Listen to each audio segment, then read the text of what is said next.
ችግራችን ብዛት ከኢትዮጵያ የችግር ብዛት መካለው ሌላ ነገር ስለ አሜሪካ ነው አልተወራም እንጂ እናቶቻችሁን አውጥታችሁ ከቤት ውስጥ የጣላችሁ የወረወራችሁ አላችሁ አይደል እንዴ? ፖሊስ መጥቶ አስሮ ስንት ነገር ተፈርዶባቸው የቪዛ እንትናቸው አልፎ ዝም ብለው አፕላይ እንኳን ሳያመለክቱ እንኳን አልፎባቸው ስንት ነገር የተፈጠረባቸውና የታሰሩ እናቶች እንዳሉ ታውቃላችሁ? በገዛ ልጆቻቸው እንግዲህ የቱ ጋር ቪዛ እንደሚሰጥ የቱ ጋር ኤክስቴንሽን እንደሚደረግ የማያውቁ አይ ትመለሻለሽ ወደ 3 ወር 4 ወር እያሉ አመት ልጅ አራስነታቸውን ከጨረሱ በኋላ ኤርፖርት ሲደርሱ የተያዙ እናቶች እንዳሉና የታሰሩ እንዳሉ ታውቃላችሁ? የእናንተ ጉድ ደግሞ ጉድ ነው። እንደ አሜሪካን ያላችሁ ሴቶች በእናቶቻችሁ ያደረግ ብዙዎቻችሁ መልካም ልጆች አላችሁ። ሁሉንም አይደለም እየተናገርኩ ያለሁት ማለት እኮ ጉድ እኮ ነው ያለው። ልጆቻችሁን እናቶቻችሁን አምጥታችሁ ቀኑን ሙሉ ልጅ እያስጠበቃችሁ ቤት ውስጥ አፍናችሁ ቆልፋችሁ ቁጭ አድርጋችሁ ሲመጡ ብለው ወደ ሀገር ቤት ሲመጡ ሁለተኛ እንመለስም የሚሉ እናቶች እንዳሉ ነው እኛ የምንሰማው።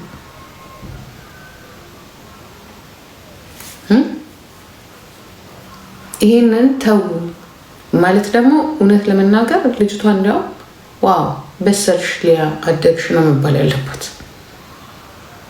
ጎበዞሽ ማንም ያላየውን ነገር አየሽ ነው መባል ያለባት እንጂ ለእናንተ እልህና ለእናንተ ቂም መወጫ እናንተ ከሊያ ጋር ችግር ስላለባችሁ ብቻ በተለይ እንደ እንቁርት ባለጌ ሴት ነው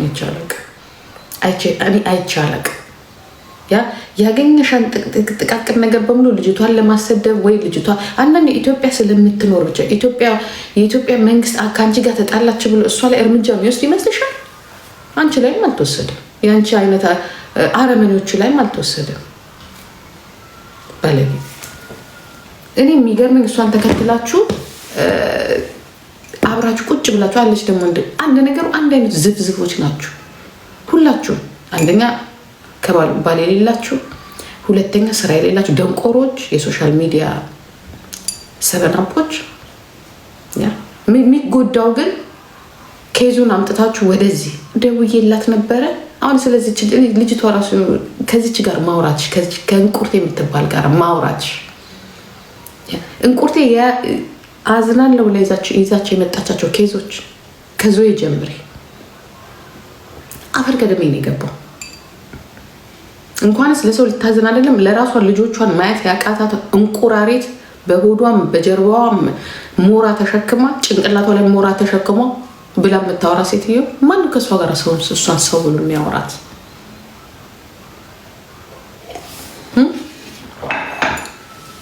ከበሽተኛ ጋር ማለት ነው።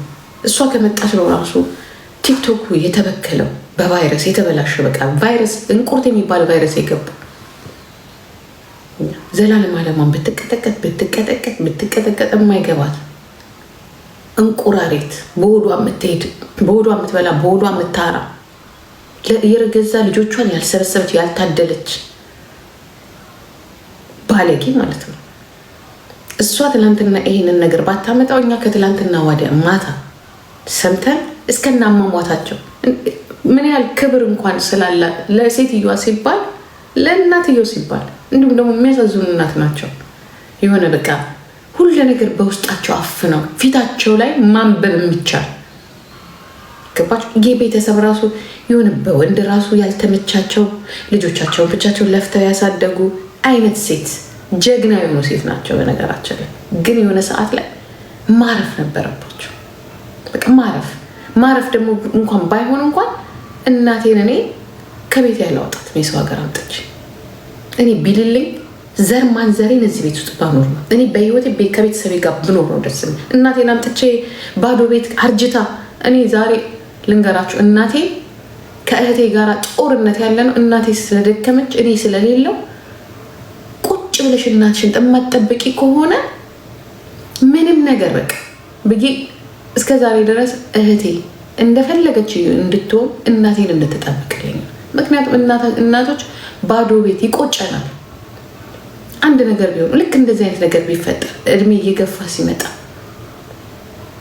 እንግዲህ የተባለውን ነገር ሰምታችሁ እንኳን ለሳችሁ አይደለም እኛ እንኳን እየደከምን ለምን ይቆጫል? ለምን በቃ እናንተ አሁን ያላችሁ ወጣቶችን ብትሆኑ እናት ያላችሁን ብትሆኑ አስቡበት። ደስ ብሏቸው እኛን አሳድገው ተንከራተው እኛን አሳድገው ብዙ ነገር ሆነው የኢትዮጵያን እናት ታሪክ ታውቃላችሁ። እንኳን እነሱ የኛ ራሱ ሁላችንም እንደተንከራተተን ያለ ሰዎች ነው። እኛ ደግሞ ስንደርስላቸው የሆነ ታይም ላይ ይብቃሽ እምቢ እንኳን ካሉ ይብቃሽ፣ አርፈሽ ቁጭ በይ፣ አርፈሽ ቁጭ በይ በቃ እኔ ቁጭ እምቢ እንኳን ቢል ካሉን አጠገባቸው ሰው መኖር አለበት። ሰው ብቻውን ሊኖር ዘንድ ግድ አይደለም፣ መጽሐፍ ቅዱስም አይፈቅደውም። እንኳን እናቶቻችን ሲሆን ከባሎቻቸው ጋር መጥፎም ክፉም ቢሆን ጥሩም ባይሆን የሆነ ሰዓት ላይ አብረው ከኖሩ በኋላ ትልቅ ከሆኑ በኋላ ከወለዱ የልጅ ልጅ ካዩ በኋላ እኔ እናቴን ከባሏ ላይ ይችላል አላመጣም። እኔ አልበልጥባትም ከአጠገቧ ካለው ይልቅ እኛ የራሳችንን ህይወት የራሳችንን ባል አቅፈን እኔ እናቴ ባልሽን ትተሽ እኔ እና እዚህ ቁጭ ቤት ከዛ ላይ ባዶ ቤት እንዴት ያለ ግን አረመኔነት ነው! እንዴት ያለ ግን ጭንቅላት አለማሰብ ነው! ግን አባት እዛ እናት እዚህ ከዛ ላይ እናት ቂቤ እኮ ማንጠር እኮ ራሱ እኮ ሞራን ማቃጠል ራሱ እኮ የሳምባ በሽታ እንደሚያመጣ ታውቃላችሁ? ቂቤ ማንጠር ታውቃላችሁ? ይሄን ቅባት የሆኑ ነገሮችን ማቃጠል በእሳት ማቃጠል ራሱን ችሎ የሳምባ በሽታ ያመጣል። የሳምባ መታፈል፣ የሳምባ ላይ ሞራ፣ የሳምባ በሽታዎችን ያመጣል። ለዚያውም አንድ ክፍል በማትሞላ ቤቷ ምንድነው የምታክለው ምናምን አይነት ነገር ምን አለ እዛው ገጠሯ ውስጥ ግቢዋ ውስጥ እንደፈለገች ከጎረቤቶቿ ጋር እና ከቤተሰቦቿ ከጓደኞቿ ጋር የምችለው $100 ልኬላት እንድትኖር ነው የሚፈልገው። ምን ያደርጋል? እኔ የምሰራው አይበቃም እንዴ?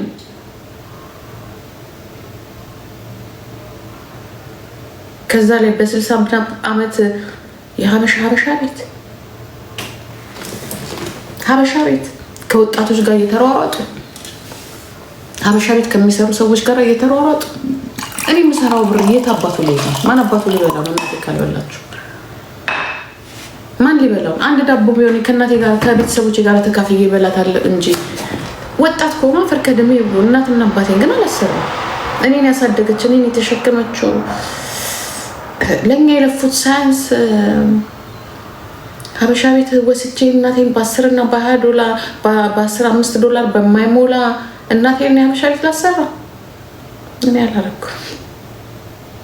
አላረገው መሆንም የለበት። እንኳን እኔ አድጌላት እኔ ለምን ሲጋራና ቆሎ ሸጬን ያስተዳድራታል? የሚሰራ እንኳን ቢጠፋ ለምን የመርካቶ ሰው ለምን እንትን ሰው አትሆንም? ምን አገባንኛ እንዴ? የፈለግን በቃ ማረፍ አለባት እቺ ሴት። ከዛ ላይ ደግሞ ብቻቸውን መኖራቸው ብቻቸውን መኖራቸው ለምንድነው? እኔ ከስንት መሀል አድጋ ከስንት መሀል የኖረችን እናት እኔ ራሴ ግራ ገብቶኝ ነው እንጂ ከሰውኛ እኮ ከሰው ጋር ነው የኖረው። እኛ እኮ ኑሯችን እኮ ማህበራዊ ኑሯችን እኮ ቤተክርስቲያኑ፣ ጸበሉ፣ ቀነ እንትኑ ዛሬ ሚካኤል ነገ ቤተክርስቲያን፣ መስጊድ፣ ፀሐዩ፣ አየሩ እንዴ እኛ ለኛም ራሱ ግዴታ ሆኖብን እኮ ነው እዚህ የምንኖረው። ለምን ብለሽ ነው እንደዛ የምታረጊው? እናትሽ እናንተ ተጠንቀቁ እና ሌሎቻችሁ እናቶቻችሁን ገረድ የምታረጉት ማለት ነው። ሌሎቻችሁ ተጠንቀቁ። ለሁሉም ልክ አለው። አያትነትም ልክ አለው። አያትነትም ስትሰሪ ስትማሪ የሚጠብቅልሽ ከዚህ ዘላለም ዓለሜን እኔ ስጠብቅም አልኖርም። አያትም ስትጠብቅ አልኖርም። እንኳን በዚህ እድሜያቸው እንዴ የወለድሽ እኮ አንቺ እናት ሆነሽ እኮ ልታሳድጊ ነው እንጂ እኮ እንትን ልትይ እኮ አይደለም። ሁሉም በራሱ እንዴ ከዛ ላይ ረብስማ ረጊታ እኔ እናቴን ያስታወስኩት በኢየሱስ አሁንም እንደ እግዚአብሔር ሳላያት አንድ ነገር እንዳትሆንብኝ እኔ ማብድ ነን ይመስለኝ ራሱ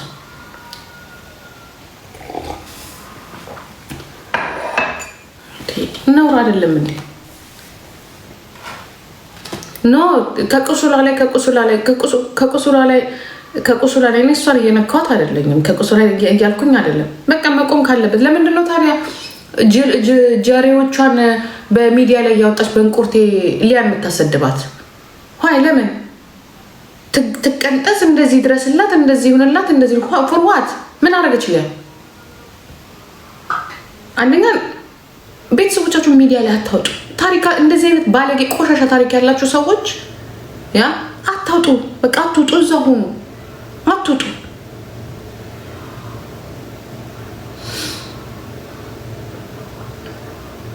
ኦፍ ኮርስ እንዴ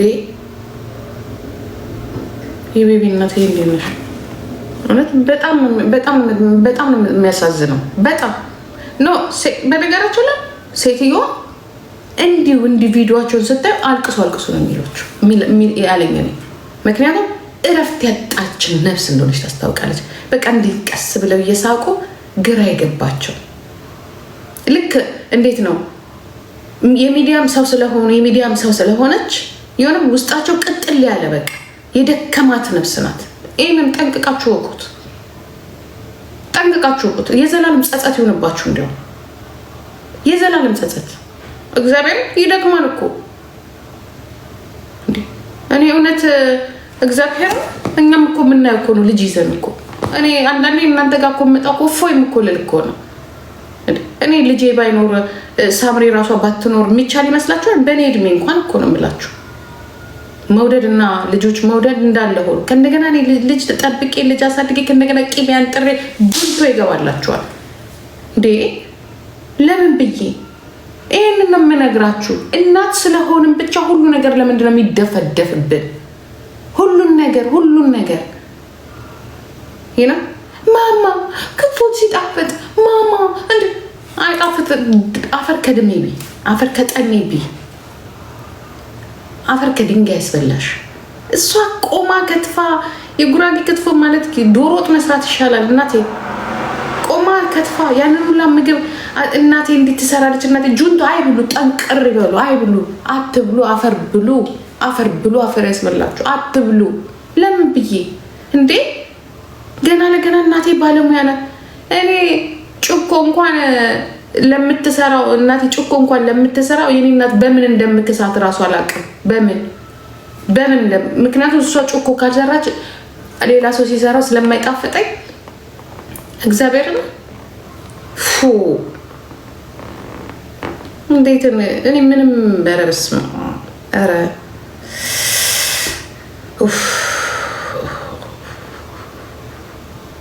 እኔ እንኳን እናቴ አይደለችም ያሳደገችኝ አያቴ ናት። ግን ቢሆንም አብረን እንደግ ነው የእኛ እናቴ ልክ እንደሳ እና እንደኔ ማለት ነው። ቢሆንም ዝም ብለሽ አፍሽን ይዘሽ እንጂ ጭራሽ በማንም እንትን ታሰድቢያለሽ እንዴ? ሰው ሊያ እንደዚህ ናት ምን አረገቻችሁ? ሊያ በመናገሯ ነው እሳቸው እንደዚህ ደንግጠው የሞቱት። ይሄው ሰማችሁ በምን እንደሞቱ። እኔ እኮ ትላንትና ስሰማ ወይኔ በቃ ድንግጥ ነው ያልኩት። ድንግጥ ከዛ ይዛ መጣቻ ወይዘሮ እንቁርቴ ይዛ መጣው 1000 ሰው ቁጭ ብለው ሊያን መርገም። ሊያ ምን አረገቻችሁ? ሊያ ምን አረገች? ባመጣችሁት ሚዲያ ላይ ባመጣችሁት ይሄ ምጥ አሳየች ነው ምናምን ብላችሁ ባመጣችሁት ነገር እንደ ሚዲያ ሰው ሚዲያ ላይ ይዘሽ እስከመጣሽ ድረስ ምግቡን አብረን መብላት ያለብን። ሚዲያ ላይ አምጥተሻል። እነሱም የሚዲያ ሰው ናቸው። ልጆች ታፕታፕ አድርጉ ፕሊዝ። የሚዲያ ሰው ናቸው። አንቺ ሚዲያ ላይ እዩ ስትይ አስተያየት ይሰጣል ስነ ስርዓት ባለው መንገድ፣ ወይ ደግሞ እንዳመጣጥሽ እንተቀበልሽው። ያመጣሽው ነገር መተቸት ካለበት ይተቻል፣ መመረቅ ካለበት ይመረቃል። ግን ያ ሌላ ባክግራውንድ ደግሞ እንደዚህ አይነት እኔ አሁን እንደዚህ እንዳንቺ አይነት ኑሮ አሁን አንቺ ኑሮሽ ከማናቸውም የበለጠ ጥሩ ነው። የኔ እናት እኔ እንዳንቺ አይነት ዩቲዩብም ሶሻል ሚዲያም ባሌም ምንም አድርጎ ያንን የመሰለ ላይፍ ካለኝ ምን እንደማደርግ ታውቂያለሽ? እናትና አባቴን አምጥቼ አጠገቤ ቁጭ አድርጌ ሶፋ ላይ ቁጭ አድርጌያቸው ለራሴ ካጠገባቸው ሌላ ቤት ገዝቼ ለፋሚሊ በሙሉ እናቴን ቁጭ አድርጌ ነው ማለት ነው። እስከነባሏ ቁጭ እንድትል አባት ኢትዮጵያ እናት እዚህ ወይ ለምን አስፈልግ መለየት እኮ የለባቸው። ትልቁ ፕሮብሌሙ ማለት ነው። መለየት የለባቸው። ይህን ያህል ዓመት አብረው ኖረው ይህን ያህል ዓመት እናንተን የሚያካክሉ ልጅ ወልደው የልጅ ልጅ አሳድገው ሁለቱንም ማምጣት ካልሆነ ማስቀረት ይሄ ራሱ ጥሩ አይደለም፣ ለሌሎቻችሁ ማለት ነው። ያ እነዚህ አንድ አካል አንድ አምሳል ሆነው በቤተክርስቲያን የሚሆን በምን የተጋቡ 80 የፈረሙ ሰዎች ሞት ብቻ ነው የሚለያቸው ይላል መጽሐፍ ቅዱስም ህጉ። መለየት የለባቸውም ወይ በራሳቸው ካልተለያዩ በስተቀር። ያ ራሱ አንደኛው ትልቁ ችግር ነው። በእናቴ ምንም ቢሆን